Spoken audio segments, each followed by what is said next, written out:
بسم اللہ الرحمن الرحیم الحمدللہ وکفا وسلام علی عبادہ الذین اصطفیٰ محمد و اہل بیتہ الطیبین۔ احکام طہارت کے حوالے سے یہ دوسرا درس ہے جو آپ کی سماعتوں کے حوالے کر رہی ہوں،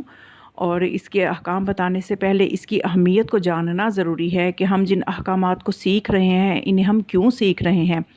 تو سب سے پہلے میں بتاتی چلوں، بہت ہی مشہور و معروف حدیث، یقیناً ہر شیعہ کو یہ حفظ ہوتی ہے، اور اس حدیث کے حوالے سے ہی میں بات کو آگے بڑھاؤں گی کہ اس حدیث مبارکہ میں نبی اکرم صلی اللہ علیہ وآلہ وسلم فرماتے ہیں: انی تارکن فیکم الثقلین کتاب اللہ و اطرتی اہل بیتی ما ان تمسکتم لن تضلوا بعدی۔ آپ نے فرمایا کہ میں تمہارے درمیان دو قیمتی وزنی چیزیں چھوڑ کے جا رہا ہوں، ایک میری اہل بیت ہیں اور ایک قرآن ہے، اور جو ان سے متمسک رہے گا وہ ہرگز گمراہ نہیں ہوگا، کیسا ہی برا شوب دور آ جائے۔ اگر وہ ان دو چیزوں کو تھام لے تو وہ گمراہ نہیں ہوگا۔ تو اب ہمیں ان سے متمسک ہونا ہے۔ تو جب قرآن سے تمسک کرنا چاہیں تو قرآن یہ کہتا ہے لا یمسہ الا المطہرون، کہ مطہرون کے علاوہ اسے کوئی چھو نہیں سکتا، جو پاک و پاکیزہ ہوگا وہی اسے چھوئے گا۔ اور جب اہل البیت علیہم السلام سے ہم کہیں کہ ان کا قرب ہمیں ملے، ان کی توجہ ملے، تو وہ ہیں ہی اس آیت تطہیر کے مصداق: انما یرید اللہ لیذہب عنکم الرجس اہل البیت ویطہرکم تطہیرا۔ تو یعنی ہمیں ان دونوں سے متمسک ہونے کے لیے طہارت کا ہونا ضروری ہے، اور طہارت کے احکام جو ہیں وہ ہمیں پتہ ہونے چاہیے، تبھی ہم تمسک کر سکتے ہیں۔ تو اس حوالے سے ہم دیکھیں قرآن میں جانے سے پہلے کہ قرآن میں خدا طہارت کے حوالے سے کیا بیان کرتا ہے، پہلے میں ایک چیز بتاتی چلوں کہ طہارت کی کچھ منزلیں ہیں، سٹیجز ہیں۔ اس میں سے یہ کہ سب سے پہلی انسان کی ظاہری بدن کی طہارت سب سے پہلے آتی ہے۔ بنیادی طور پہ انسان کا بدن پاک و پاکیزہ ہوگا، لباس پاک و پاکیزہ ہوگا، ماحول صاف ستھرا ہوگا، پاکیزہ ہوگا، تو ہی اس کے بعد اس کو باطنی طہارت ملے گی، جو کہ وضو اور غسل کی صورت میں اس کے اندر ایک نورانیت لے کے آئے گی۔ اور طہارت کے جب ہم فقہ میں ٹیکنیکل اس کے جو ہم تکنیک اس کے جو فنی معنی ہیں وہ یہی ہیں کہ وضو اور غسل کرنے کو طہارت کہا جاتا ہے، اور تیمم کو طہارت کہا جاتا ہے۔ تو اب یہ دوسری سٹیج ہمیں تب ملے گی جب پہلی سٹیج جو ہے ہمارے پاس ہوگی، اس کو ہم نے طے کر لیا ہوگا،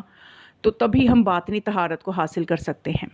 یعنی وضو غسل بھی تب درست ہوگا جب ہمیں احکام نجاست و طہارت پتہ ہوں گے، پانی کے احکام پتہ ہوں گے، تبھی تو وضو اور غسل درست ہوگا۔ اور جب وضو اور غسل درست ہوگا، باطنی طہارت آ جائے گی، تو پھر ہمیں وہ والی طہارت مل جائے گی جس کو نفس کی طہارت کہا جاتا ہے، جس کو سورہ شمس میں خدا فرماتا ہے قد افلح من زکاہا، کہ کامیاب اور وہی ہوا، فلاح اسی نے ہی پائی جس نے کہ اپنے نفس کو پاک و پاکیزہ کیا۔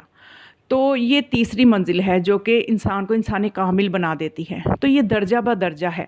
تو سب سے پہلے ہم نے جو ظاہری نجاسات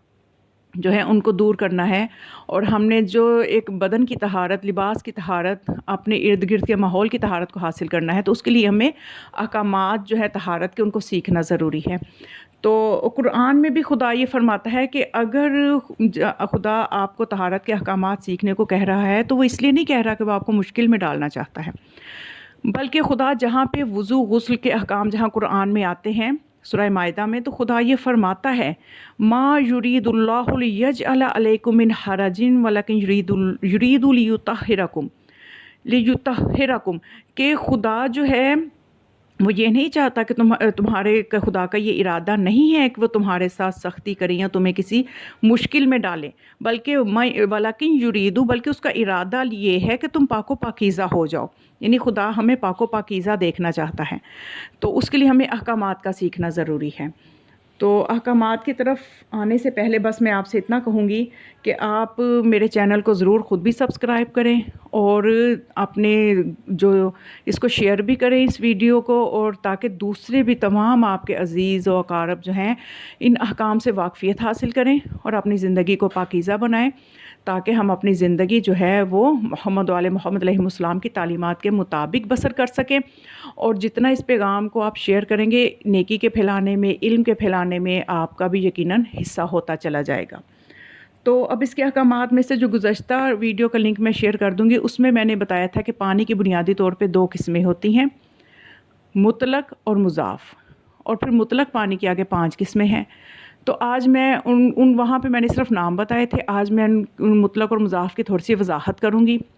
کہ مطلق پانی کس کو کہا جاتا ہے، یعنی ایبسولوٹ واٹر کہہ لیں، خالص پانی، قدرتی پانی، نیچرل واٹر، کہ جس کو نہ تو کسی چیز سے حاصل کیا ہے اور نہ ہی اس میں کوئی چیز ملائی ہے، تو یہ مطلق پانی ہے۔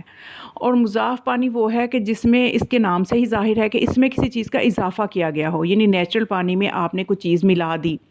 نیل ملا دیا، کوئی کلر ملا دیا، اب اس میں اضافہ ہو گیا تو یہ مضاف پانی آ جائے گا، اس کو ہم مضاف پانی کی صنف میں لے آئیں گے۔ اور یہاں مضاف پانی کی تعریف یہ ہے کہ جس کو کسی چیز سے نچوڑا جائے، جیسے تربوز کا پانی، پیاز کا پانی، تو اس طرح جو کسی چیز سے حاصل کیا جائے تو اس کو بھی ہم مضاف پانی کہتے ہیں۔ تو مطلق اور مضاف پانی جو ہے ان کا کیا حکم ہے طہارت کے حوالے سے؟ ان میں فرق یہ ہے کہ جو مطلق پانی ہے یہ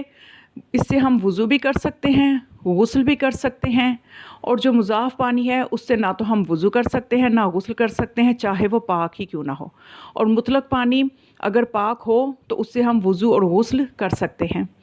اور اس کے علاوہ یہ کہ جو مطلق پانی ہے اس میں جو ہے اس کی ایک یہ بھی صلاحیت ہے کہ اس کے بارے میں ہمیں کچھ مسائل بھی سیکھنے ہیں، جیسا کہ علی خامنائی سے یہ مسئلہ پوچھا گیا کہ جو پانی بذات خود کثیف ہو اور گاڑھا ہو تو اس سے وضو اور غسل کرنے کا کیا حکم ہے؟ جیسے سمندر کا پانی جو کہ نمکین ہے، نمک کی زیادتی کی وجہ سے گاڑھا ہو جاتا ہے، تو اس سے کیا ہم مطلق پانی میں لے کے آئیں گے؟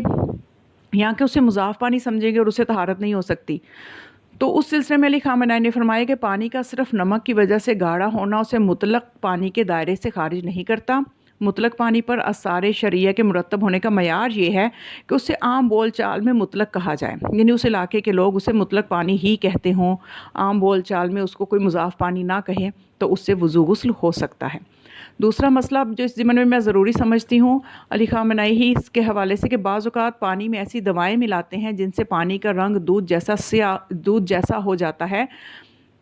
تو کیا اسے مضاف پانی کہیں گے اور اسے وضو اور طہارت کرنے کا کیا حکم ہے؟ تو آپ نے فرمایا اس پر مضاف پانی کا حکم نہیں جاری ہوگا، یعنی وہ پانی جو ہے وہ مطلق پانی ہی رہے گا۔ تو آیت اللہ سیستانی سے بھی جب پوچھا گیا کہ کیا سمندر کے پانی سے وضو کیا جا سکتا ہے، کیا وہ مطلق پانی کے حکم میں آتا ہے، تو انہوں نے بھی یہی فرمایا کہ اس سے وضو کیا جا سکتا ہے اور وہ مطلق پانی ہی ہوتا ہے، سمندر کا پانی۔ تو یہ کچھ بس بنیادی احکام ہے۔ آگے مطلق پانی کی جو 5 قسمیں ہیں جو کہ ہے کور پانی، جاری پانی، قلیل پانی، کنویں کا پانی، بارش کا پانی، اس کے بارے میں ان کے ضمن میں کچھ مسائل ہیں جن کو میں انشاءاللہ اگلی ویڈیو میں آپ کے سامنے بیان کروں گی۔ اور پانی کے حوالے سے جتنے احکامات ہیں وہ ہمیں پتہ ہونے چاہیے کہ کس قسم کے پانی سے ہم وضو کر سکتے ہیں اور کس پانی سے وضو نہیں کیا جا سکتا۔ اور ہمیں اس سلسلے میں مسائل کو جاننا اس لیے ضروری ہے کہ ہمارا وضو درست ہوگا، طہارت درست ہوگی تو باقی عبادات درست ہوں گی۔ تو اس لیے پانی کے احکامات کا سلسلہ بھی جاری ہے۔ تو آپ کو یقیناً امید ہے کہ یہ معلومات جو ہیں کافی فائدہ پہنچائیں گی۔ بس آپ دعاؤں میں یاد رکھیے گا۔ والسلام علیکم ورحمۃ اللہ وبرکاتہ۔